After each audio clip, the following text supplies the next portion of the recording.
गोटे काम मत एत खरार कॉलेज जा पड़ा आपण मैंने जाइने शक हो। Hello everyone good morning welcome back my mini blog. ये मुझे सकाल जल्दी आज उठी जाइए कारण कॉलेज जबार अच्छी तो से जल्दी उठी जाइए हेयर वाश कर पलि आसती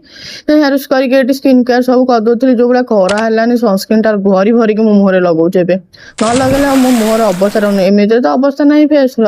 आउ अवस्था ना देन ये हेयर कम करके पलि आसती रेडी होन गली मु ब्रेकफास्ट करिया ब्रेकफास्ट इडली थिला इडली खाई देकी कॉलेज पे बाहरी जाइली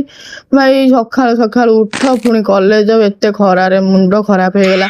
कॉलेज रेडी होती देन कॉलेज देखिए एत खरा मुझे कहीं जाइए कहूँ ये मुझे 3 वर्ष है पढ़िली 6 सेमिस्टर है गोटे बही किणी जाइए साउंड कही बहीटा नहीं आसू मुझे सब विषय बहीर फटो उठे देती उठी सारिक पलि आसती घर को जावा बाटर मुझे लाइक अमूल कूल पीदेवी एत जोर खरा होती अमूल कूल पी घर को पलि आसी देन टे रेस्ट करके लंच कर पखाड़ कौन ही खरा दिन भल लगुनि गरम भात खाई देन आज शोई पूरा दिन सारा देन 8:30 उठिक